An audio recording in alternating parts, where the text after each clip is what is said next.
suis Nadia Gosselin, je suis chercheuse au CEAM, professeure à l'Université de Montréal. Donc, on avait eu l'idée avec notre comité sur les aspects technologiques au CEAM d'organiser cette école-là d'été afin de permettre aux nouveaux étudiants d'avoir une introduction sur ce que c'est l'analyse du signal en sommeil. Puis je ne vais pas vous le cacher, nous, au départ, on pensait faire un petit projet pilote. On s'est dit, il va y avoir 15 personnes inscrites, ça va être intime, on va se pratiquer, puis là, on va voir qu'est-ce qui fonctionne bien, qu'est-ce qui fonctionne moins bien. Mais comme vous voyez aujourd'hui, finalement, on est victime du succès de notre école d'été. Donc, on a près d'une centaine de personnes qui se sont inscrites à au moins là, une séance dans notre école d'été. Donc, ce ne sera pas du tout intime, mais on va faire comme si ça l'était. Ce que je vais vous demander de faire, c'est de nous écrire vos questions dans le chat. Si vous voulez que ça reste confidentiel, vous pouvez les écrire juste à moi, puis je vais les poser. Donc, toutes les questions que vous avez toujours voulu poser, mais que vous êtes trop gênés pour poser, vous pouvez les écrire dans le chat, puis je vais les poser pour vous, sans vous nommer. Vous pouvez aussi les écrire à tous si vous voulez. Vous pouvez commenter. Ça va être super si ça peut être interactif. Donc, aujourd'hui, on a deux invités. On a Roger Godbout, qui est professeur au département de psychiatrie à l'Université de Montréal et chercheur à l'hôpital Rivière-des-Prairies dans le CIUSNIM, qui va venir nous présenter qu'est-ce que c'est de l'EEG, qu'est-ce qu'on enregistre quand on enregistre l'EEG. Puis Hélène Blais, qui est coordonnatrice Océane et aussi technologue en électrophysiologie médicale, qui a beaucoup d'expérience dans l'enregistrement du sommeil, va venir nous présenter comment on fait pour l'enregistrer le sommeil. Donc, je vais laisser la parole à Roger d'abord, qui va pouvoir partager ton écran.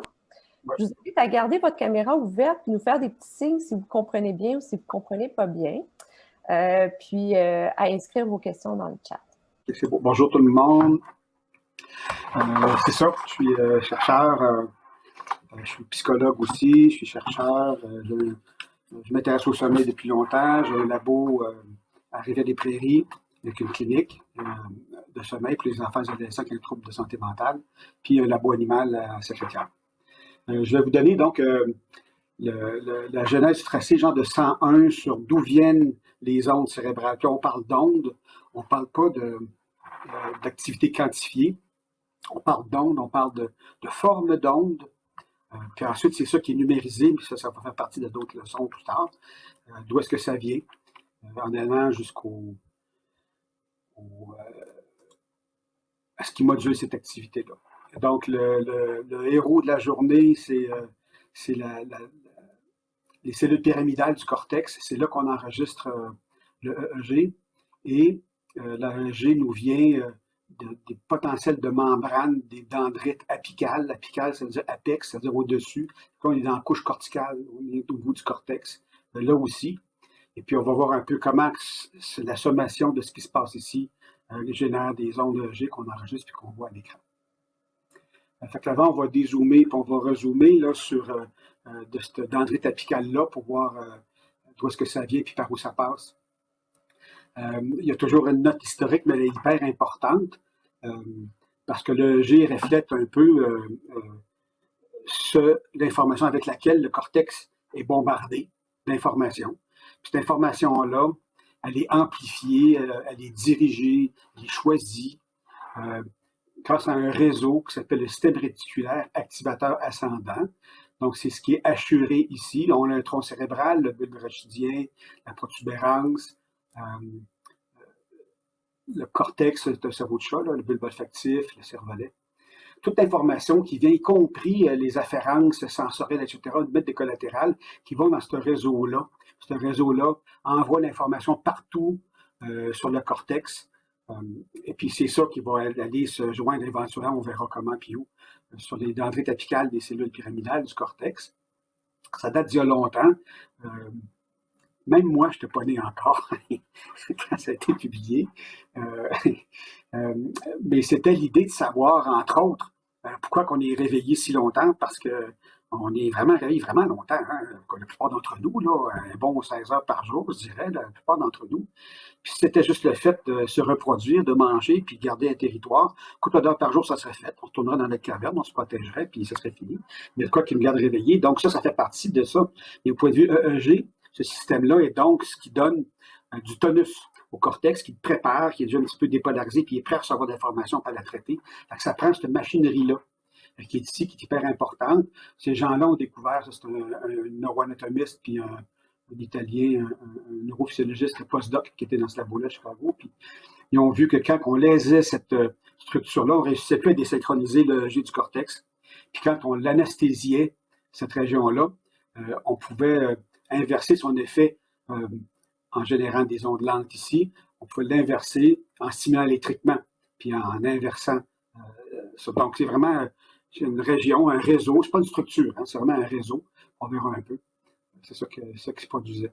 Ça ici, ça vous montre une seule cellule du tronc cérébral qui est ici, puis qui projette pendant des centimètres de long. On parle ici d'un cerveau de chat, encore une fois. Là, les hémisphères sont ici, le cervelet, protubérance. Il y a une cellule ici qui projette là, des centimètres de long de fibres qui se projettent, qui passent à travers le thalamus entre autres, puis on verra ces voies-là, ventrale, dorsale, tantôt, tout à l'heure, justement, qui s'en vont vers le cortex, et qui vont faire synapse. C'est super long. Donc, ça ramasse plein d'informations, ça les distribue au cortex de façon parfois spécifique, parfois non spécifique. Donc, il faut prendre conscience de ça. On a zoomé pas mal. On va revenir un peu disons macro. Donc, l'idée, c'est que l'information passe par la formation réticulée. Les régions cellulaires qui synthétisent et libèrent des neurotransmetteurs qui, eux, vont faire en sorte qu'on active ou on désactive des cibles de mésencéphale. Et tout ça arrive au thalamus. Puis le thalamus, c'est vraiment le bout de l'entonnoir où toute l'information arrive dans cet entonnoir-là. Après ça, c'est redéployé sur le cortex de façon spécifique ou non spécifique, en libérant par les fibres qui partent du thalamus vers le cortex, les cellules thalamocorticales vont se servir du glutamate ou de l'aspartate, de l'acétylcholine parfois, pour exciter, dépolariser, le vrai mot c'est dépolariser les cellules du cortex. On verra un peu comment ça se passe. Noyau basalis de Meinert, qui fait partie du prosencéphale basal, basal forebrain en anglais, important parce que il y a des cellules cholinergiques qui servent d'acétylcholine, puis dont certaines cellules vont être actives seulement sur mes paradoxales. Beaucoup dans le tronc, il y en a un petit peu ici aussi. Donc, c'est important pour le EEG que ça génère. Le EEG qu'on génère en sommeil paradoxal n'est pas généré par les mêmes neurotransmetteurs qu'à l'éveil, par exemple. Donc, le thalamus, qui est vraiment le portillon final des afférences, et puis qui est le début à la tête de la distribution de sorte de cortex, il y a des noyaux non spécifiques, sur les noyaux intralaminaires, on verra tout à l'heure. C'est les lamelles qu'il y a entre les différents noyaux spécifiques. Il y a des petites couches en travers ça. Là, puis ça, c'est non spécifique. Ça projette partout sur le cortex. C'est non spécifique. Ça donne un genre de tonus au cortex qui peut être prêt à recevoir de l'information qui est non spécifique. Et puis, il y a le noyau réticulaire. Le noyau réticulaire, en fait, c'est pas un noyau, hein, c'est pas une chunk comme ça, c'est plutôt une feuille. Réticulaire, ça veut dire réticulum, ça veut dire réseau, ça. Et c'est pas vraiment comme une coquille, ça n'entoure pas complètement le thalamus, mais une bonne partie. C'est vraiment une couche là. Puis cette couche-là est faite donc d'un ensemble de noyaux, d'un ensemble de neurones, c'est ça qu'on appelle ça un noyau, leurs corps cellulaires sont tous groupés là. Et puis ils vont envoyer vers les cellules thalamocorticales du neurotransmetteur qui va hyperpolariser, donc qui va désactiver le thalamus, qui ne pourra plus envoyer de l'activité. Donc, on va voir ça sur un schéma tout à l'heure. Donc, c'est comme une coquille un peu. Et puis, c'est surtout du GABA que ça sert. Puis, ça a une activité rythmique, ces cellules-là. C'est rythmique. C'est qu'il va faire en sorte qu'on aura des pulses d'activité, des pointes épileptiques, des fuseaux de sommeil, des fuseaux, hein, etc. Le thalamus, donc les noyaux spécifiques, eux, sont associés à des fonctions corticales sensorielles bien définies. Par exemple, pour le cortex somal qui vont projeter vers les couches corticales ou vers les régions corticales spécifiques, somatosensorielles, vers les régions de la vision, de l'audition, corps genouillé médian pour l'audition, corps genouillé latéral pour la vision, etc. Tout ça. Puis on voit ici, justement, les noyaux laminaires ici, comme dans cette couche-ci, qui séparent les noyaux, qui, eux, envoient des projections non spécifiques. Le noyau dorso-médian du thalamus lui envoie spécifiquement, très spécifiquement vers le cortex préfrontal. C'est comme ça qu'il définit le cortex préfrontal. Quand on veut le définir, on le définit comme étant la région qui reçoit des afférences venant du noyau dorso-médian du thalamus. Donc, c'est ça qui participe à donner du jus pour générer des ondes cérébrales qu'on enregistre par le G. On voit très bien ici les noyaux intralaminaires par ces lignes blanches qui parlent là. Deux façons que les messages vont voyager. Donc, on a nos messages qui viennent du système réticulaire excitateur ascendant, qui viennent des différentes sensations, qui vont passer par cette voie-ci. Puis, il va y avoir deux voies. Une voie qui est dorsale, numéro 2, numéro 4. Donc, des voies qui vont passer dans le thalamus, qui vont passer à travers, vont essayer de passer à travers le noyau réticulaire du thalamus, qui est la feuille ici. Cette feuille-là, qu'on verra tout à l'heure dans un schéma, envoie des fibres pour hyperpolariser, pour inhiber les cellules thalamocorticales qui voudraient bien envoyer de l'information plus haut vers le cortex. Et puis, il y a une voie qui est ventrale, qui va passer hors du thalamus, ça c'est le noyau subthalamus, hypothalamus, et puis qui s'en va vers l'avant aussi. Donc, il peut participer. Il n'y a pas juste le thalamus qui participe à la genèse de l'EEG. La voie dorsale, la voie donc 2 et 4, que je vous expliquais tout à l'heure, bon, on parle de la formation réticulée, puis cette voie-là fait synapse au thalamus.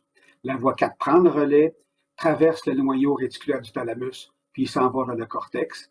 Puis c'est là qu'on va avoir des synapses qui vont se faire sur les dendrites apicales qui sont au bout des cellules pyramidales du cortex.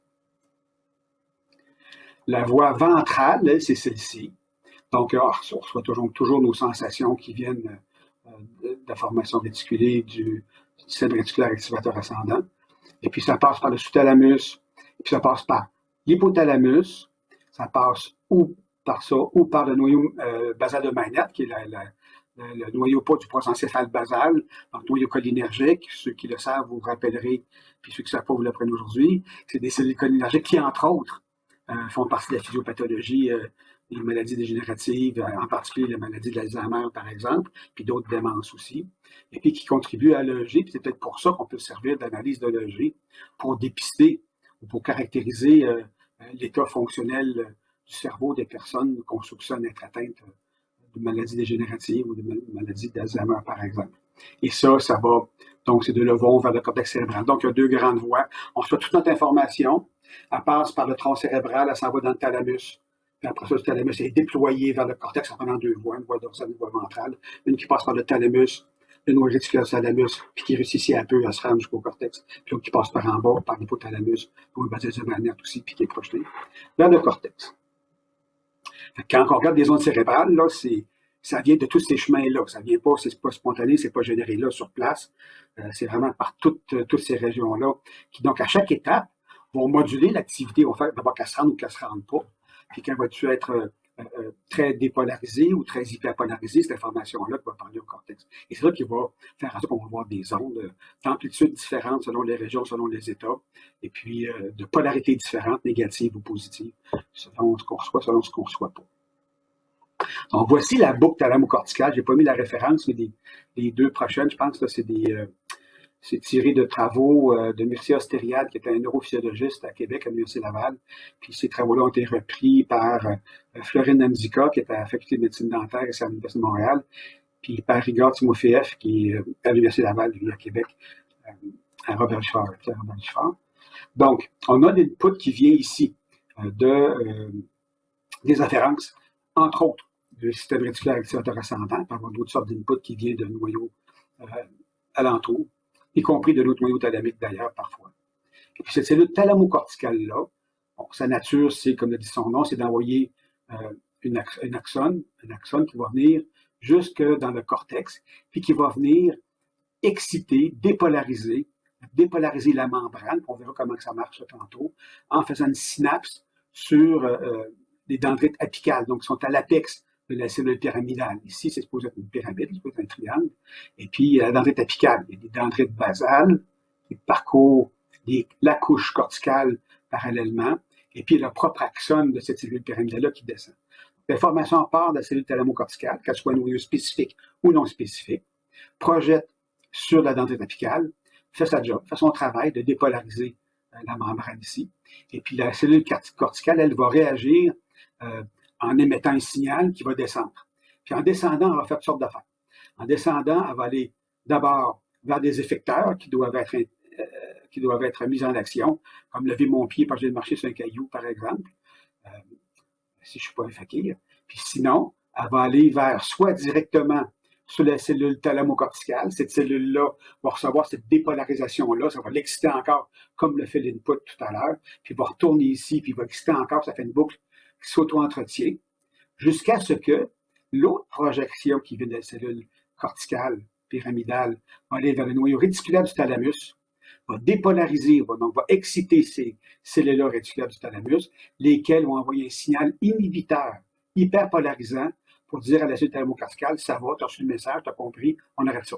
Sinon, ça n'arrêterait pas, ça s'embraserait, comme ça peut se passer dans les orages épileptiques, par exemple, que ça n'arrête plus, puis il faut l'arrêter, ça. Une note en passant, ce sont ces cellules-là qui reçoivent du GABA, c'est un peu ça qui imite les médicaments qu'on prend pour dormir. C'est des cellules, c'est des médicaments, c'est des molécules qui sont hyper polarisantes, qui vont inhiber le thalamus, qui vont envoyer donc moins d'informations vers le cortex, ce qui fait que c'est le bon moment, c'est-à-dire qu'on est au bon moment circadien, qu'on a accumulé la bonne charge homéostatique, la bonne pression de sommeil pour dormir, parce que ça fait longtemps qu'on est réveillé, mais ce médicament-là, cette molécule-là va faire ça qu'on va dormir. À peu près les mêmes molécules données le matin, ça fait un anxiolytique. Pilule pour les nerfs, pilule qui fait en sorte qu'on est moins nerveux, on est moins accaparé par la profusion d'informations qu'on essaie de traiter en même temps. Donc, c'est là que ça se passe pas mal. Et grâce à la stimulation GABA, que naturellement fait les cellules du noyau réticulaire du thalamus, on va le limiter en donnant ces molécules-là. Puis c'est comme ça qu'on peut moduler l'activité EEG aussi. Donc, si on analyse l'EEG d'un patient qui prend une médication, sachant quelle médication il a pris, on saura quel effet ça devrait avoir sur les cibles sur les cibles corticales, selon là on a injecté, selon ce qu'on a pris, selon ce que ça fait. Ou à l'inverse, si on voit que quelqu'un prend un médicament, c'est le tel effet sur le EEG, on dit, qu'est-ce que ça a bien pu faire au niveau du thalamus, à quel endroit, etc. On peut reculer, puis voir, en faisant le problème inverse un peu, d'où vient cette information-là. Alors, de façon schématique, on a les cellules thalamocorticales, qui sont donc au niveau du thalamus. Ces cellules thalamocorticales-là envoient des projections vers le cortex, chacune d'entre elles, envoient aussi une collatérale qui s'en va vers le noyau réticulaire du thalamus, lequel va envoyer ses inhibitions, en noir ici, sur les cellules thalamocorticales, qui ne vont plus envoyer d'informations vers le cortex. Donc, une boucle courte qui est auto-excitatrice, puis une boucle longue qui vient réguler ça, qui vient moduler ça. Les cellules réticulaires du thalamus sont pulsatiles, leur activité est pulsatile, est cyclique, et pas tonique. Donc, ça va venir jouer là-dessus un peu, puis penser à des fuseaux de sommeil, par exemple. C'est un peu ce jeu-là de plus ou moins grande dépolarisation qui va faire en sorte qu'on aura des bouffées de fuseaux de sommeil ou des bouffées d'ondes lentes. On verra le diapo à la fin qui nous rappelle ça. Alors, ça synthétise un peu. Ça revient un peu au modèle du système réticulaire activateur ascendant, ce qui est le pointillé ici. Toutes nos informations, l'input sensoriel s'en vient, voyage là-dedans, envoie des collatérales à l'intérieur du système réticulaire activateur ascendant. Ça passe par le thalamus ou l'hypothalamus, puis nos bases de manette, et ça vient bombarder le cortex d'information, soit dans des régions spécifiques, visuelles et auditives, par exemple, ou soit partout, si c'est des noyaux intralaminaires qui projettent vers le cortex. Et voilà. Et ça passe par les deux voies qu'on a décrites. L'information vient par ici, passe par la voie dorsale ou par la voie ventrale, une voie qui passe par le thalamus, une voie qui ne passe pas par le thalamus, mais plutôt par l'hypothalamus, d'où est basé les manette, et ça met en jeu ces boucles-là. Donc, une boucle qui est relativement rapide, mais qui va impliquer une modulation par le noyau réticulaire du thalamus de l'activité. Je stimule la cellule corticale, par la cellule thalamocorticale ou l'ensemble de cellules. Et puis, ça envoie un message au système réticulaire, au noyau réticulaire du thalamus, puis on vient l'inhiber. Comme ça, y compris des projections qui viennent du thalamus, la cellule thalamocorticale qui va envoyer ici au noyau réticulaire du thalamus faire cette boucle-ci. Donc, on a une boucle ici, on a une boucle là, qui aide à moduler. Sinon, je n'ai pas mis celle qui vient exciter, l'excitation qui vient, en plus d'aller stimuler les effecteurs, va aller stimuler cette boucle-là. Donc, c'est ce réseau-là qui est en jeu. C'est ce réseau-là qui va générer l'activité qui parvient au cortex, qui va faire en sorte qu'on va avoir des ondes plus ou moins amples, plus ou moins profuses, plus ou moins rapides. C'est ce dont je vous parlais tout à l'heure. Ces cellules-là, donc, reçoivent de l'information neurochimique aussi, qui va faire en sorte qu'on va hyperpolariser ou dépolariser les cellules. On verra tantôt les potentiels d'action et les potentiels membranaires, comment ça marche. En gros, ce GABA-là, dont l'importance va être de plus en plus grande à mesure qu'on va dans le sommeil N1, N2, N3, par exemple, bien, on verra apparaître d'abord des fuseaux de sommeil, une oscillation relativement rapide, 12-14 Hz par exemple, qui va arriver par bouffée, puis qui montre le moment auquel le noyau réticulaire du thalamus vient hyperpolariser ou inhiber le thalamus, qui ne peut plus envoyer d'informations comme il voudrait l'envoyer, c'est un peu inhibé. Puis quand on hyperpolarise encore plus le thalamus, c'est plutôt, pas plutôt, mais on va voir aussi apparaître des grandes ondes lentes, donc des dépolarisations importantes, des hyperpolarisations importantes, comme ça, parce qu'en EEG de surface, le négatif est vers le haut, le positif est vers le bas. Parce que c'est en surface, on est hors des cellules. Alors que si on était dans la cellule, on verrait l'inverse. On est dans des potentiels de champ, ce qu'on verra tout à l'heure. Donc, plus le thalamus est hyperpolarisé, plus qu'il y a du GABA dessus, pour rendre ça simple, on passera d'un mode fuseau à un mode delta. On peut parfois voir des fuseaux qui vont chevaucher les ondes delta aussi. C'est naturel. C'est une question d'hyperpolarisation, puis de quelle est la somme des messages qui sont envoyés sur les milliers d'entrées apicales ou les millions quasiment qu'on enregistre sous l'électrode.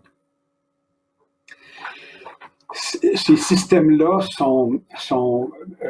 tout ce système-là est aussi modulé par un réseau qu'on définit en termes de sommeil, mais qui est déterminant pour ce que le cortex est capable de faire, en fait.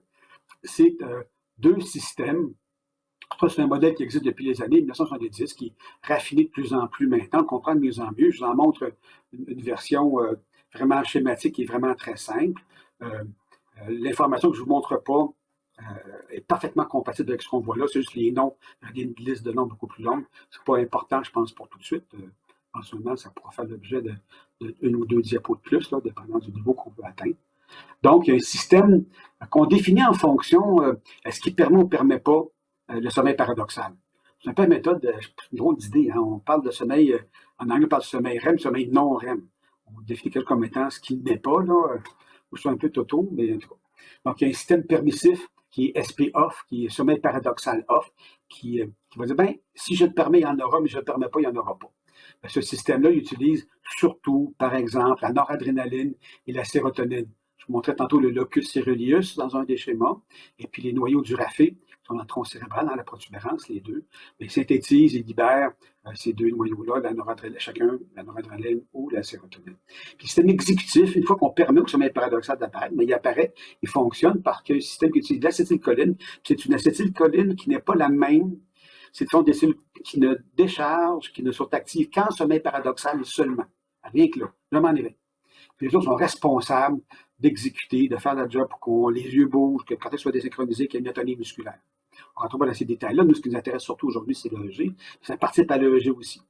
Donc, il y a des zones qui ne sont pas possibles normalement de voir à l'œil nu en sommeil paradoxal, qu'on peut détecter en analyse quantifiée. On verra bien qu'on ne voit pas vraiment d'onde delta en sommeil paradoxal, à moins d'être malade ou un problème. Par contre, on peut quantifier de l'activité delta, puis le malheur, c'est qu'on donne le même nom à l'activité quantifiée que les ondes. C'est un grand malheur, ça. Ça crée une grande confusion. La pire étant de confondre l'activité sigma et les fuseaux de sommeil. C'est un éditorial que je pourrais faire selon ce que les gens nous présenteront quand on sera rendu dans les cours, puis si j'assiste au cours. Mais donc, il y a ces deux réseaux-là. Comment que ça fonctionne? C'est que de façon tonique, le jour, puis en sommeil lent, ce système permissif-là, grâce à la noradrénaline, à la sérotonine par exemple, va inhiber l'activité des cellules du sommeil paradoxal qui sont cholinergiques, le système exécutif. Ça va inhiber ça de façon tonique. Donc, normalement, quand on se couche, qu'on s'endort, on passe par le sommeil lent. On va peut-être atteindre le sommeil paradoxal plus ou moins rapidement selon le moment circadien. On sait que dans nos horloges, quand on est synchronisé avec le cycle lumière-obscurité standard, si on fait une sieste à 10 heures, il y a beaucoup plus de chances qu'on va apparaître sommeil paradoxal à 10 heures, par exemple, du matin, que d'avoir des ondes désynchronisées à l'EEG le matin, à 9 heures, 10 heures, selon l'heure qu'on s'est levé, selon notre réveil-sommeil, qu'en milieu d'après-midi, par exemple, parce qu'on sera plutôt porté de voir des ondes lentes en milieu d'après-midi. Il y a toutes sortes de règles. Maintenant, on commence à avoir des évidences qu'il y a aussi un système circadien qui contrôle l'apparition des ondes lentes, c'est pas seulement l'éveil qu'on a eu précédemment. Donc, ça empêche le système exécutif du sommeil paradoxal d'être en route. Mais à mesure que le temps passe, c'est pas juste le temps, et que se mettre en route l'inhibition de certains réseaux, l'activation de d'autres réseaux, le sommeil paradoxal va apparaître au fur et à mesure que le système permissif va baisser son activité. À mesure qu'on est on verra un graphique tout à l'heure, que le temps passe, quand on est en somnolence, puis on passe en N1, l'activité des cellules, la sérotonine et la noradrénaline baisse un peu, puis baisse, puis baisse, puis baisse. En N2, ça baisse encore plus. En N3, c'est presque plus actif. Donc, il n'y a plus d'inhibition, que le sommeil paradoxal peut apparaître, il est libéré, peut fonctionner. Alors, c'est ce qui se passe.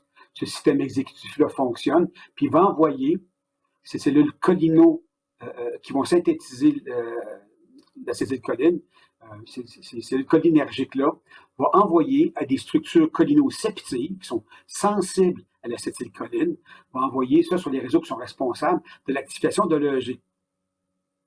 Il y a des cellules qui partent de toutes sortes de régions, puis on ne les met pas toujours là-dedans, mais il y a des cellules du thalamus, par exemple, qui vont être en route, puis qui vont aller se projeter vers des cellules qui viennent du tronc cérébral, qui vont sur le thalamus, qui vont moduler l'activité de l'EEG en sommeil paradoxal. Ça vient, entre autres, d'une modulation faite par un réseau bien spécifique, ce système SP-ON-là, qui est cholinergique, qui projette c'est des réseaux de distribution cholinoseptifs. Ils reçoivent l'acétylcholine, ils sont sensibles sur leur corps cellulaire, puis les autres, ils projettent d'autres types de neurotransmetteurs, parfois inhibiteurs comme le GABA, parfois excitateurs comme du glutamate, par exemple, aspartate.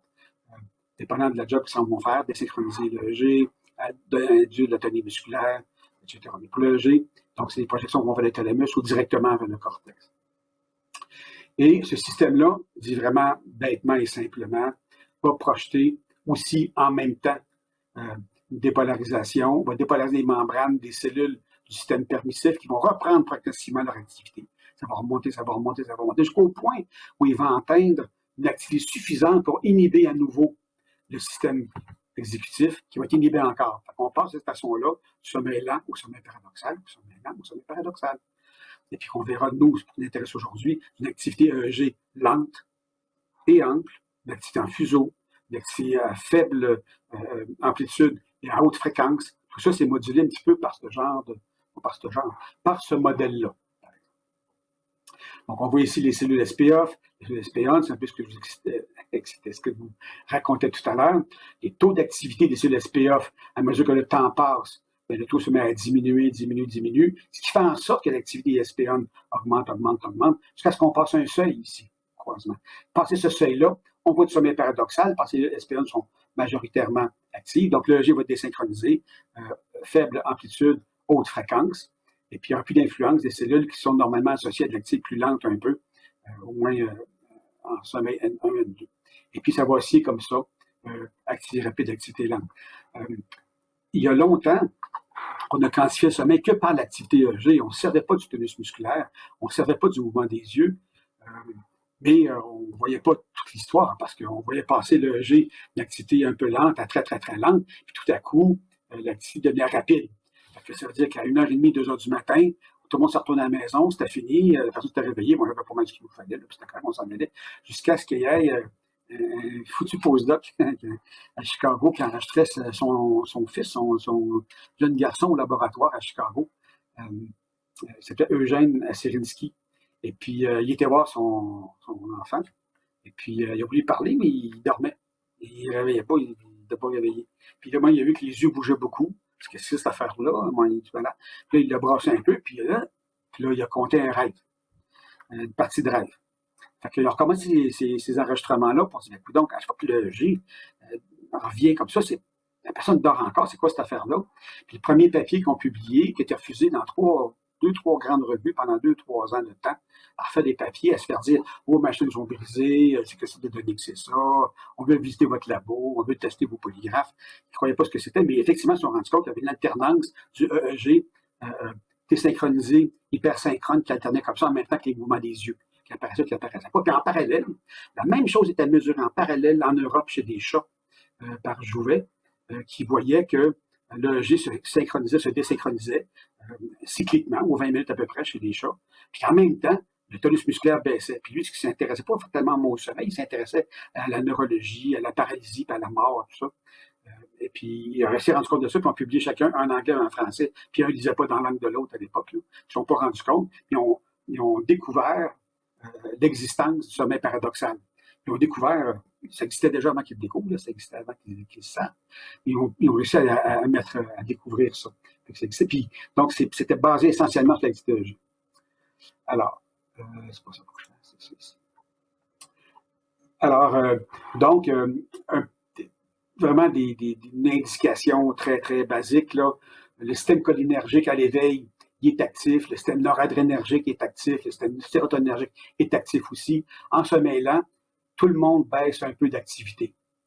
Puis en sommeil paradoxal, il n'y a plus d'activité noradrénergique, il n'y a plus d'activité sérotoninergique, puis une activité cholinergique importante, mais des cellules vraiment différentes qu'à l'éveil. Ce sont des cellules qui sont dans le tronc cérébral, les groupes, le LDT, le tegmentum latérodorsal, le tegmentum pédonculopontin, c'est les groupes CH5 et CH6, si je me souviens bien, qui eux, projettent vers le thalamus et même parfois directement vers le cortex, sont actives seulement en sommeil paradoxal, pas ailleurs, jamais. Donc, ce n'est pas les mêmes cellules. En éveil, on a cette activité-là. En sommeil lent, tout le monde ralentit. Par sommeil paradoxal, c'est surtout les cellules cholinergiques SP1 qui vont se mettre en route. Une autre neurochimie simpliste de l'EEG, mettre un petit peu plus de nombre de neurotransmetteurs, puis on peut probablement doubler la liste. L'histamine, qui va favoriser l'éveil, qui a son noyau important, le noyau hypothalamus postérieur. On a vu que la voie ventrale allait vers l'hypothalamus. Ça peut toucher le système subéro-mammillaire. L'hypocrétine ou l'orexine, c'est la même chose dans l'hypothalamus latéral, qui est plus un neuromodulateur, qui est un genre de chef d'orchestre pour l'éveil, mais qui contribue à l'EEG aussi, noradrénaline, sérotonine, GABA, on en a parlé, puis acétylcholine. Puis voici les deux groupes du tronc cérébral qui sont actifs spécifiquement en sommeil paradoxal. Puis il y a des cellules dans le basalis de Maynard qui vont aussi participer à l'EEG du sommeil paradoxal. Alors, revenons à nos moutons, parce que j'ai cherché des moutons qui avaient des électrodes sur la tête, mais c'était un peu dégueu à montrer. Mais ça, au moins, c'est par télémétrie, puis ils ont des électrodes placées sur le coco. On peut racheter cette activité-là chez tout le monde. Des chats, des poussins in ovo. On peut racheter cette activité-là. C'est quand même assez puissant comme activité. D'autant plus qu'elle va être, je pense, même in ovo, dans un œuf où est-ce qu'il y a un fœtus de poulet.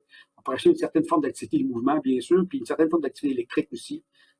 Donc, c'est enregistré, on peut enregistrer partout, donc faire des modèles de ça.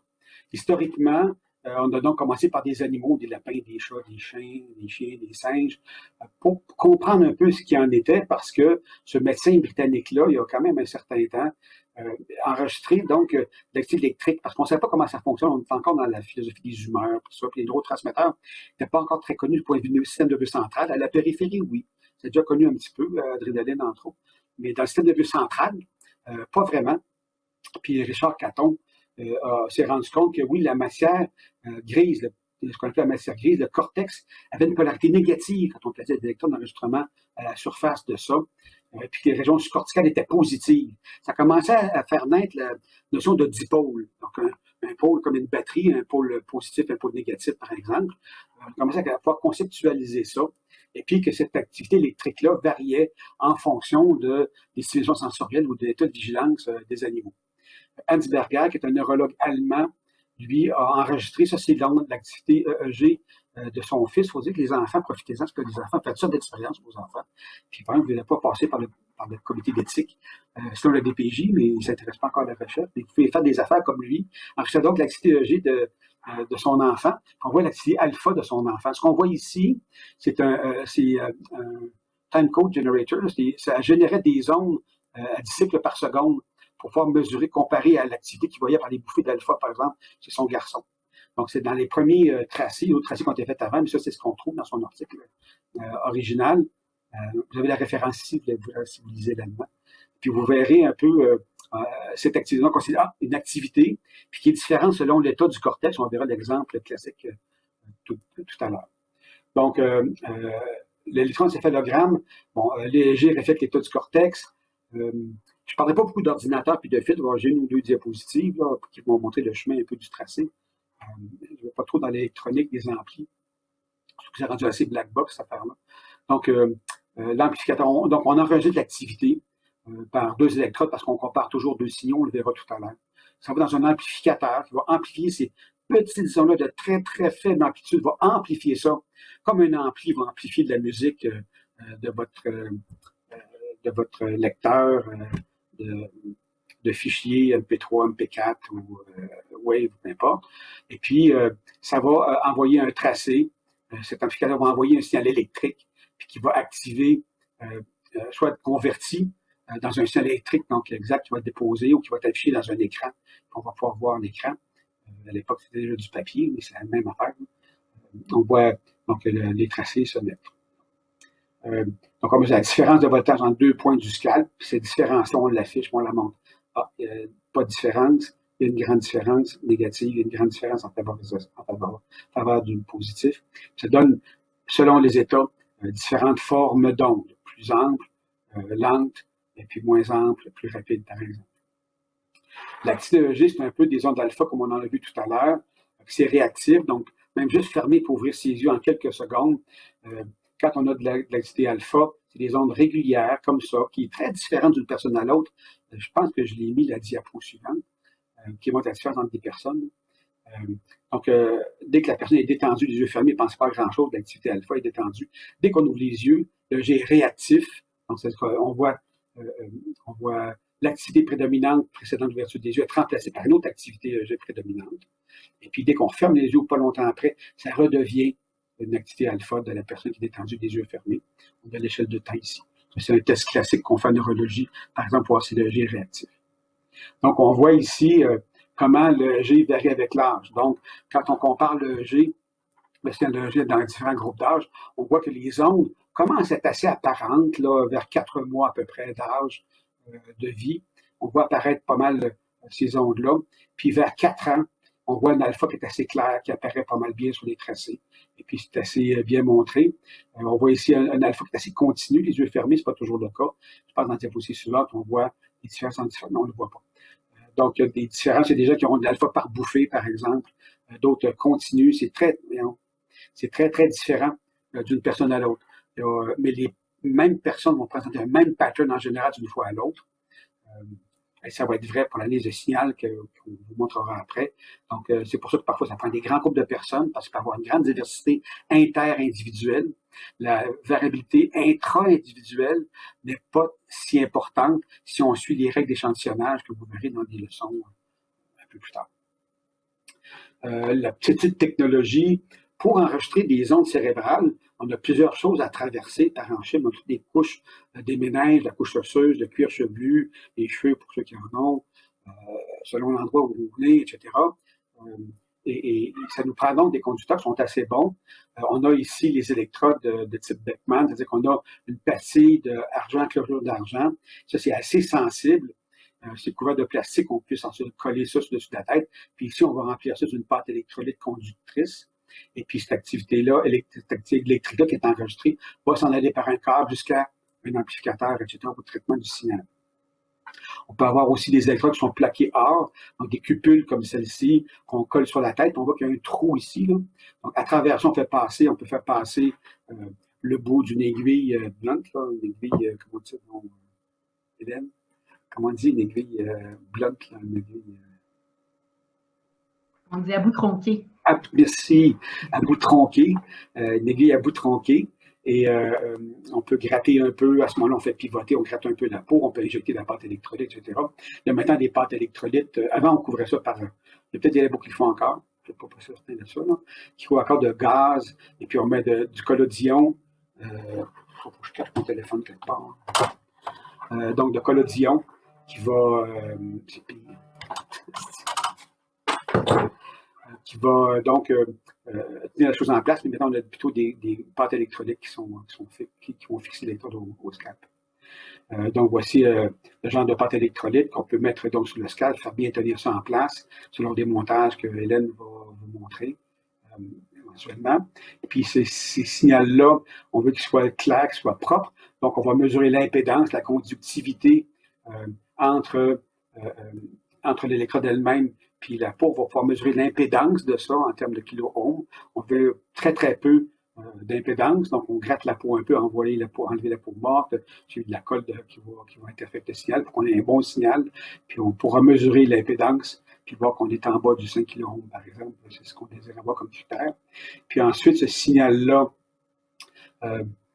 s'en va dans une boîte de distribution qui va aller rejoindre une série d'amplificateurs. Là, je mets un ancien amplificateur pour vous montrer tout ce qui se passe dans la black box des systèmes qu'on a maintenant, c'est-à-dire des boutons qui servent à amplifier plus ou moins fort le signal, un filtre qui va couper l'activité qui est plus lente que X, tel qu'on va le déterminer, un autre qui va déterminer la fréquence maximale qu'on va permettre de passer en haute fréquence. Donc, on a un filtre passe bas, en bas de temps, on va accepter ça, passe haut, filtre de basse fréquence.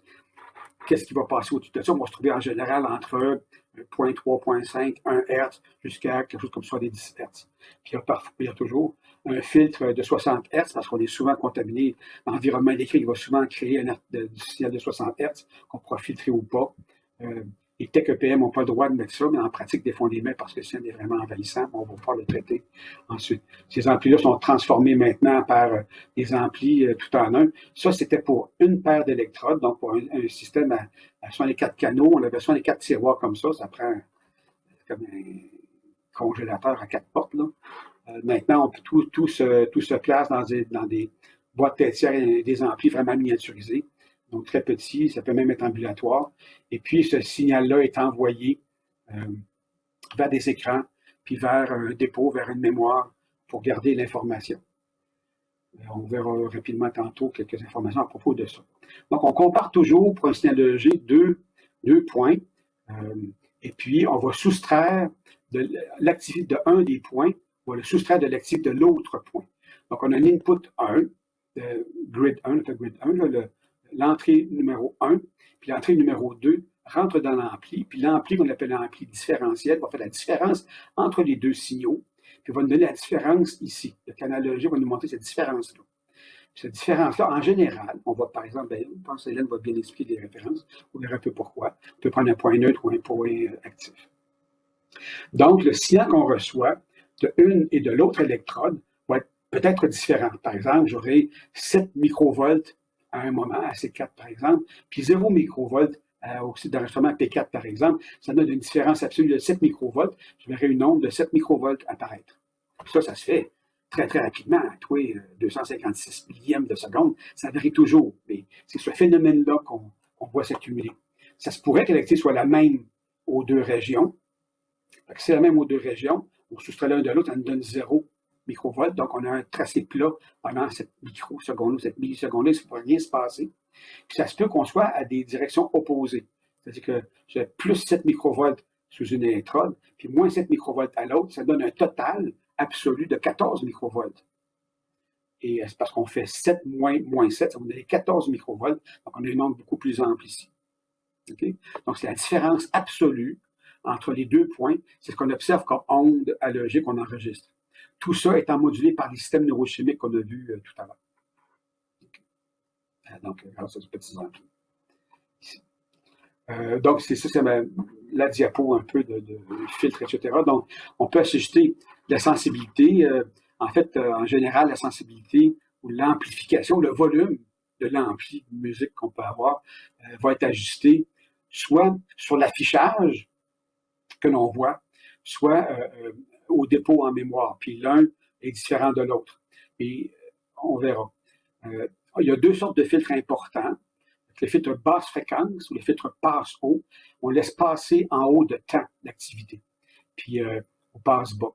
Donc, je prends tout ce qui est plus petit ou égal à 1 Hz, je l'enlève. Tout ce qui est plus grand ou égal à 70 Hz, je l'enlève, par exemple.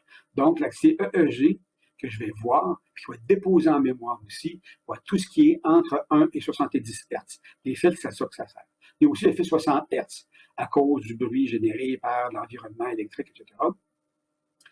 Donc ça va le mettre en route. On le met seulement quand on a tout testé parce que ça contamine, c'est très fort, ça a des harmoniques qui vont se refléter, vous verrez ça dans d'autres cours, j'imagine, vont se refléter dans d'autres bandes de fréquences plus faibles et plus élevées. Donc, c'est pas désirable du tout. Le signal que l'on voit, le signal qui est enregistré est envoyé en même temps à l'affichage puis à la mémoire, le disque dur ou un autre dépôt là, dans le réseau.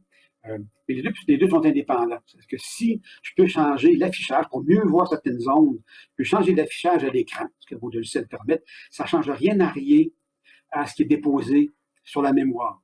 On n'a pas besoin d'avoir peur de changer d'affichage. Il ne faut jamais toucher à l'amplification du signal qui est déposé sur le disque ou sur la mémoire. Ça, c'est la donnée brute.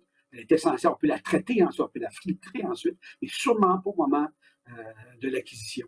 C'est certain. Et l'affichage, lui, on peut le changer pour mieux voir, moins bien voir, etc. C'est facile. Donc, on a la source de l'EEG, l'électrode qui va capter comme un microphone ce message, ce signal-là. L'amplification va servir comme un amplificateur de chaîne avec un filtrage haute fréquence, basse fréquence, comme la basse, puis du treble, par exemple, puis du volume. Même chose. Ça va être numérisé. Puis ça va être envoyé d'une part en affichage, à l'écran, par exemple, et d'autre part dans le dépôt des données en mémoire aussi. La genèse de l'EEG en tant que telle, donc la cellule pyramidale, les dendrites apicales, dendrites basales, l'axone propre de cette cellule-là, c'est vraiment l'élément final de la genèse de l'EEG. C'est là que ça se passe, à cet endroit-là, que l'EEG est généré grâce aux millions, on parle de millions ici, là, de synapses qui vont être sous une seule électrode d'enregistrement. Il y a du monde, il y a bien des choses qui se passent, il y a bien des influences de toutes sortes. Il faut se rappeler que c'est vraiment un microphone qu'on place sur la tête d'électrode. C'est vraiment grossier comme mesure, mais ça a l'avantage de faire une moyenne de ce qui se passe dans une région donnée quand on fait bien notre job. C'est assez important. Puis on réussit à le répliquer très facilement d'une personne à l'autre, d'un labo à l'autre. On retrouve pas mal les mêmes affaires de tout le monde. Donc, c'est quand même assez fiable. Comment ça fonctionne? Puis vous pourrez lire ce texte passionnant là, que je vous ai mis ici en bas. Là, quand vous avez la chance de mettre ça sur pause, vous le direz, mais ça explique un petit peu comment la dépolarisation, l'hyperpolarisation se passe. Donc, normalement, la membrane d'une cellule a un potentiel membranaire stable, fixe. Par exemple, moins 70 microvolts. En général, c'est négatif, le potentiel membranaire qui est stable. Donc, c'est assez stable. Il arrive une excitation, donc une projection thalamocorticale qui vient faire une synapse sur les dendrites apicales d'une cellule pyramidale du cortex, va libérer de l'aspartame, par exemple, ou du glutamate. Ça va exciter, donc ça va dépolariser. On va passer de moins 70 à moins quelque chose de plus petit. On dépolarise. Et puis, ça juste fait ça un petit peu, pas bien grave. On en remet encore, il arrive plus. Alors, tout le monde est conjugué. Là. Tout le monde envoie de l'aspartame ou tout le monde envoie du glutamate en même temps sur les terminaisons des dendrites apicales, par exemple. Là, ça va dépolariser tant et si bien qu'on va passer une valeur seuil. Cette valeur seuil-là, c'est qu'il y a tellement de dépolarisation que là, ça décolle. Là, on a un potentiel d'action. Puis vous vous rappelez tous, dans vos cours de cégep, même peut-être de sixième du primaire, j'imagine maintenant, que ça va déclencher un potentiel d'action. Le potentiel d'action, c'est ça qui fait en sorte que le message va voyager dans l'axone, dépolariser la membrane terminale, ouvrir les vésicules, libérer le neurotransmetteur. Mais ce que l'EEG enregistre, lui, c'est pas ça. C'est pas des potentiels d'action. C'est le potentiel membranaire. Est-ce qu'on est plus ou moins négatif, plus ou moins positif? C'est à moins 70, à moins 20, à plus 20, à plus 40, plus qu'on est positif, plus qu'on va avoir une grande amplitude des ondes, ou plus qu'on est négatif aussi à la même chose. C'est ça qui va osciller. Puis ça oscille à une vitesse incroyable. Ça dépolarise, repolarise à une vitesse absolument incroyable. Puis la somme de cette activité-là, à un moment donné, ben, l'hyperpolarisation plus importante à un endroit, moins importante à l'autre, beaucoup plus à un autre, faire une moyenne qui se fait. C'est ce que l'électrode enregistre. On est rendu à ce point-là. Alors donc, ça génère une onde de telle amplitude qui dure tant de temps. On verra un peu le principe très rapidement de sommation temporelle puis spatiale. Donc, on n'enregistre pas les potentiels d'action comme on enregistre. On enregistre les variations de potentiel membranaire, ça crée un potentiel de champ, on verra tout à l'heure ce que c'est, et c'est ça qu'on enregistre. Une fois que ça a déclenché le potentiel d'action, la membrane tombe en état d'hyperpolarisation, vraiment très négativement chargée, moins 90, moins 100 microvolts. Ça revient sur le potentiel de repos de moins 70. Ah, un petit peu d'inhibition ici, ça baisse un peu, un petit peu d'inhibition ici, ça baisse, un petit peu d'excitation, ça monte un peu. Ça va faire de l'EEG, cette affaire par la sommation des millions de synapses qui se trouvent sur l'électrode. Voici des différents modèles. J'en ai pas trop. Dans les temps, je suis peut-être un peu lent. Fais-moi oui ou non de la tête. C'est bon? Okay, ben, vas-y, mon Roger. Fait que, voici la dipôle. Donc, on a le soma, le corps cellulaire, soma, puis la dendrite apicale de cellules pyramidales.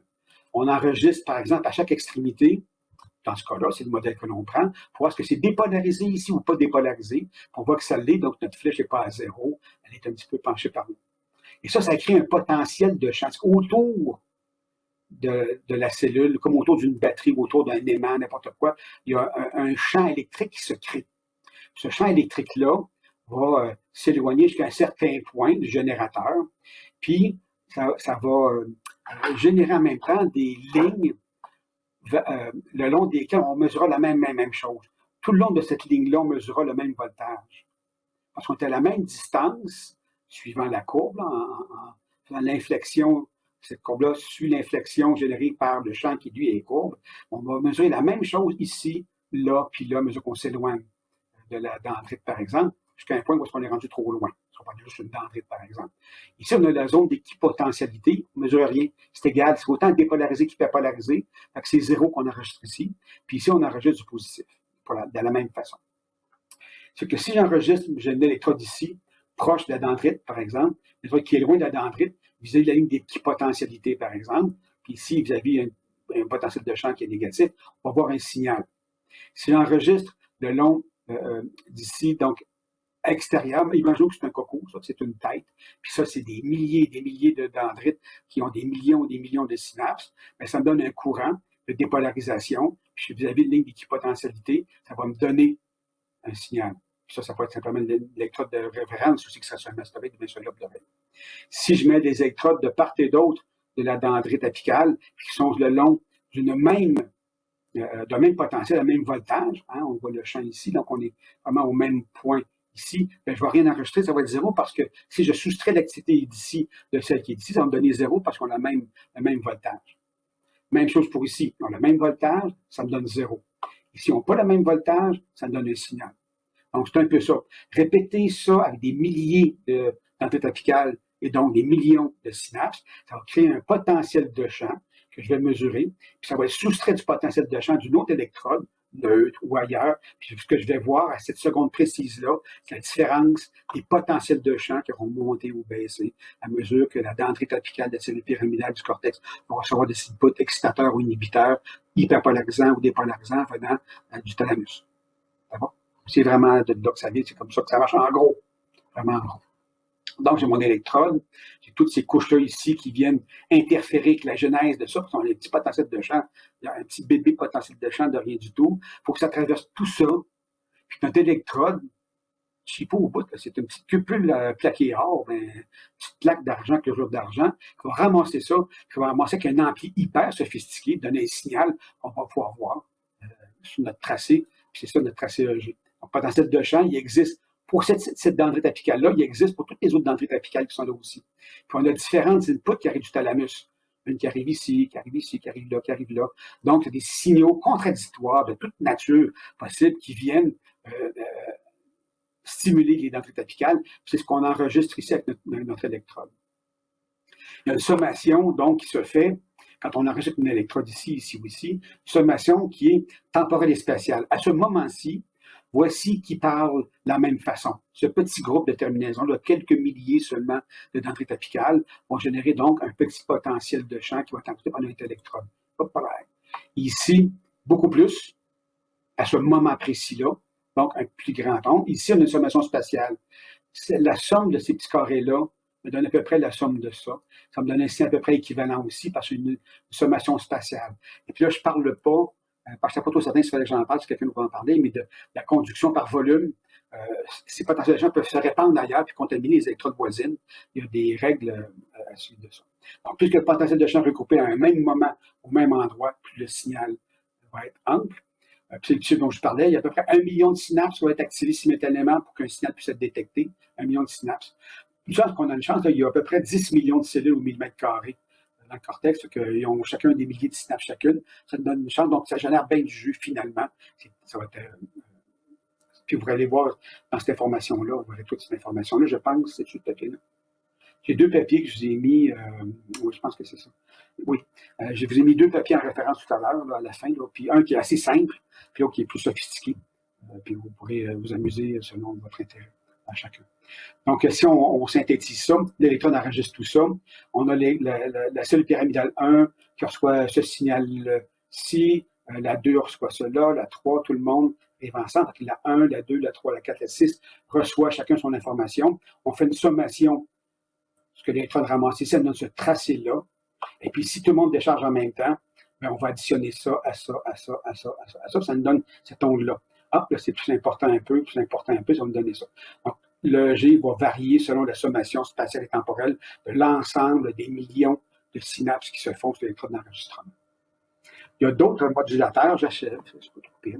D'autres modulations du signal. Il ne faut pas oublier d'abord que l'orientation des neurones, le potentiel de champ, mettons que l'orientation des neurones est comme ça, mais dans les circonvolutions, etc., bien, ça s'oriente un peu différemment, que les potentiels de champ se génèrent différemment. Le G peut enregistrer tous ces potentiels de champ-là, ce que le MEG ne fait pas, magnétosélographie, mais est quand même sensible à l'orientation. Ça crée des vecteurs un peu différents. Ça, c'est important à savoir. Il y a tout ce qui est ça sur une diapositive, j'ai emprunté à Florine Amzica, quand il donne son cours sur le G, dans PST 6200. Il y a le neurone, et autour du neurone, plein de choses. Il y a la glie, il y a les astrocytes, il y a toutes sortes de cellules qui sont présentes et puis qui reçoivent des synapses, qui peuvent stocker des neurotransmetteurs parce qu'ils ont des récepteurs, qui peuvent servir de capaciteurs, comme une batterie aussi, qui vont influencer le G, pas de façon très importante, mais qui influencent quand même. Ça existe. Donc, une autre diapo que j'ai piqué à Florine, il y aura donc, je vais tous les jouer en même temps, donc, le G conventionnel qui vient surtout des cellules pyramidales et dendrites apicales, surtout ça. Il y a la glie, tous les glies, là, en fait, puis les astrocytes, puis tout ce monde-là, qui vont générer, vont surtout influencer le G très, très lent, plus petit que moins 1 Hertz. C'est une certaine influence, ça joue là-dedans. Les capillaires. Les capillaires ont un potentiel membranaire parce qu'il y a plus ou moins de CO2 dans le sang. Le gradient CO2 et oxygène crée un potentiel de champ aussi qui peut influencer les axones qui courent tout le long, parfois des vaisseaux sanguins, parce qu'il y a des synapses qui se font entre les neurones et puis les vaisseaux sanguins pour libérer ce qu'on fait la vasoconstriction, vasodilatation, etc. Donc, ça peut influencer le G aussi. La circulation plus ou moins rapide peut influencer le G. C'est pas très important, c'est très, très, très, très lent comme influence, des fréquences très lentes, mais je ne pourrais pas dire que je ne vous l'ai pas dit, ça existe, ça peut influencer un peu. Milieu environnant aussi, n'oubliez pas, il y a donc les vaisseaux sanguins, l'orientation, la couche osseuse, tout ce qui se fait de la parenchyme, tout ce qui est les alvéoles, etc. Tout ça va jouer un rôle sur la résistance, sur l'activité même du EEG, ce qui fait que on peut s'interroger sur une question de masse osseuse. Par exemple, déjà, on se demandait, le EEG des femmes est plus ample là, que le EEG des hommes, peut-être parce qu'on a une couche osseuse plus petite. Mais ce n'est pas le cas, ça n'a pas rapport à la couche osseuse égale, l'EEG plus ample chez les femmes, par exemple. Mais des questions qu'on peut se poser. Donc, une grande conclusion, take-home message, c'est que l'enregistrement EEG sur le SCAD dépend de l'existence de 10 pôles. De batterie, de 10 pôles, de 2 pôles, ce qui est très, très important. C'est le grand message à retenir. Vous pouvez viser les diapos sur le film, vous verrez. Je vous ai mis deux... pourquoi ça passe pas? Ah, vous ne voyez pas. OK, c'est moi. Donc, j'ai mis il y a deux références pour aller voir. Là, il n'y a pas le DOI, mais il y a quand même assez d'informations pour aller chercher. C'est disponible, j'ai checké hier soir encore. C'est encore disponible sur le web. Vous pouvez télécharger le PDF si vous voulez, très facile. Là. Et puis là, il y a le DOI ici. Vous pouvez aller chercher. Ça, c'est pas mal plus sophistiqué. C'est vraiment bien fait, c'est bien expliqué. C'est un bel article qui date, je pense, c'est 2017, c'est ça. Quand même pas pire. Assez bon, assez bien fait. Il y a pas mal tout ce qu'il vous faut. Voilà. J'ai terminé mon laïus sur la genèse de l'EEG. J'espère que ça convient. Merci beaucoup, Roger. Hein. Toutes les fois qu'on t'entend, je suis sûre que c'est la même chose pour tout le monde. On aimerait savoir une clé USB, tu sais, on puisse la brancher sur toi, puis après, tout copier sur nous parce qu'on apprend toujours plein de choses. Je ne sais pas s'il y avait, j'ai eu beaucoup de demandes par rapport à l'enregistrement du cours que je vais essayer de vous rendre disponible facilement. Je ne sais pas quelle est la meilleure façon, mais je vais le rendre disponible. Je vais aussi pouvoir rendre disponible des références dont Roger parlait à la toute fin de sa présentation. Je ne sais pas si c'est des questions par rapport à la présentation de Roger, des questions que vous n'avez pas osé poser pendant la présentation, puis vous aimeriez poser maintenant. Sinon, vous pouvez les écrire aussi dans le chat pendant la pause, s'il vous reste des questions par rapport à la genèse de l'EEG. S'il n'y a pas de questions, je vais vous laisser le temps d'y réfléchir. Ah, il y a une question de Marjolaine. Je vois une main comme ça. Ouais. Vous pouvez poser la question de la façon que vous voulez. La main comme ça marche aussi. Marjolaine. En fait, j'avais une question par rapport on a parlé de l'Alzheimer, que ça pouvait avoir comme une représentation à l'EEG, mais je me demandais c'est quoi qu'on voit de différent à l'EEG pour l'Alzheimer. C'était moins selon la genèse de l'EEG, c'est pour ça que j'ai attendu avant de poser ma question. C'est une des grandes découvertes du CEAM. C'est au CEAM que c'était nos labos de sommeil qui s'étaient montrés, je pense, dans les premiers groupes qui l'ont montré. C'est plus des ratios d'activité. Je pense que c'est le ratio θ, delta, je pense. C'est un ratio avec le θ, je suis certain. C'est le ratio qui montre que ce ratio-là favorise une activité moins lente, etc. C'est des papiers de Dominique Petit, de Jacques Monplaisir, mais c'était Dominique Petit qui était pas mal en charge de ça à l'époque. C'était repris après quelques fois. Ils ont aussi écrit un papier sur l'influence de l'acétylcholine sur ce ratio-là aussi dans Sleep. Je trouve facilement, c'est sûrement dans la banque de PDF du CM, sinon je les ai sûrement sur mon ordi. Là, si Nadia les a pas, puis si quelqu'un les veut, je peux les trouver facilement. Bonjour, professeur Godbout. Bonjour, Guillermo. Pour ce qui est de la sensibilité à l'orientation des neurones, je pense que vous avez fait une distinction entre l'EEG et le MEG que j'ai pas pu capter. Est-ce que vous pourriez juste la répéter? C'est que le MEG ne peut capter les champs magnétiques d'orientation de dendrites perpendiculaires au cortex de surface, à la boîte crânienne. C'est ça que ça capte. Ça ne capte pas ce qui est caché là, dans les circonvolutions. Ça ne capte pas ça. Je ne suis pas certain que ce soit un défaut. Là. Les gens s'arrangent avec ça. Je ne connais pas beaucoup la magnéto, là. Mais c'est un peu ça que ça fait. Alors que le G ramasse tout.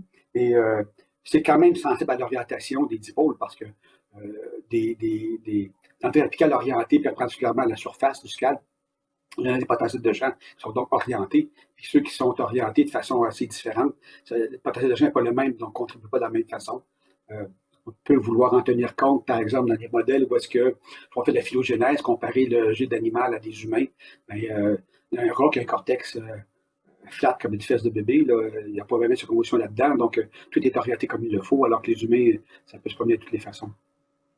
C'est expliqué dans un des articles, je pense que j'ai proposé. Merci, Roger. Il y a des questions dans le chat. Il y a une question, c'est est-ce qu'on peut voir l'activité thalamique en EEG? Je pense pas. Je pense pas parce que la seule connaissance que j'ai qui peut contribuer à une réponse à ça, c'est que chez le rat, par exemple, on attrape facilement l'activité EEG des hippocampes sur les électrodes de surface. Les hippocampes sont vraiment proches de la surface. Mais chez l'humain, non, pas vraiment. On la pogne pas vraiment. Le θ, dans certaines régions, c'est plus, mais c'est plus en termes de projection et tout ça. Mais je ne pense pas qu'on capte ça. Pas chez l'humain, chez l'animal. On en discute justement présentement parce que je fais partie d'un groupe qui veut soumettre une demande de subvention sur le G des personnes autistes. Jean-Marc est au courant. Et puis, les fondamentalistes du groupe, comme Igor, disaient ben, le G va se rendre au cortex du thalamus. Non. Je ne pense pas que ça se rende. Moi, c'est ça ce qu'on a entendu, mais je ne pense pas.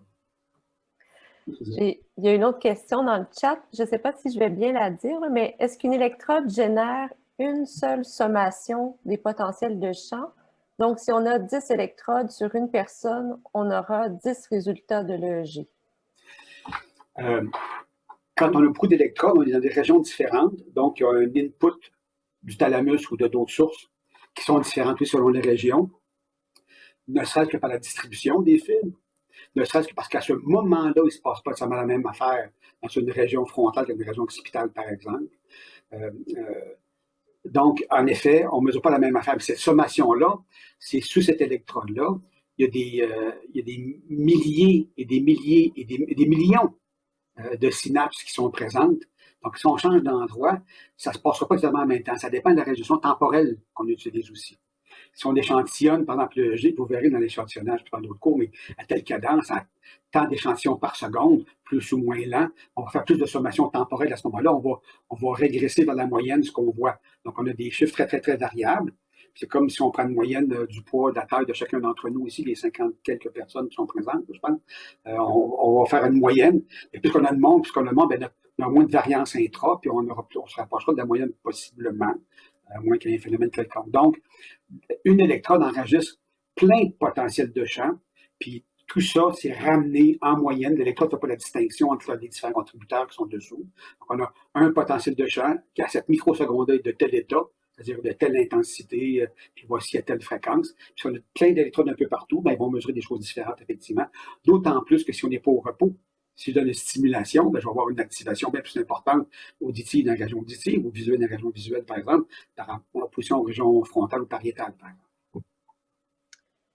Merci, Roger. Si ça ne répond pas aux questions, vous me poserez. Ah, on me dit merci. Donc, ça répond à la question. Il y a une autre question qui fait suite à la question de Marjolaine, à savoir, est-ce qu'on voit des manifestations à l'EEG lorsque les personnes ont de la dépression ou de l'anxiété? Et peut-être que tu peux faire la distinction, est-ce qu'on le voit visuellement ou bien ça prend de l'analyse quantifiée de l'EEG? Quelqu'un déprimé ou anxieux ne va pas montrer un EEG spontané, différent. Je pense pas. C'est par l'analyse spectrale qu'on va pouvoir le voir, effectivement. Selon les états, on verra une différence ou on ne verra pas de différence. Donc, on pourra voir à l'éveil une différence de puissance spectrale, vous verrez dans les autres leçons, entre des populations différentes, oui. À l'EEG, comme ça, à l'œil, sûrement pas, parce que ce pas des événements qui sont assez importants. Puis c'est vraiment en regroupant les données qu'on va voir des différences un petit peu selon les états, les ratios, etc. Dans le sommeil, oui, on voit des différences dans le sommeil, ça c'est certain, on en voit. C'est pas souvent très spécifique à la maladie, qu'elle soit mentale ou physique. C'est pas souvent très spécifique.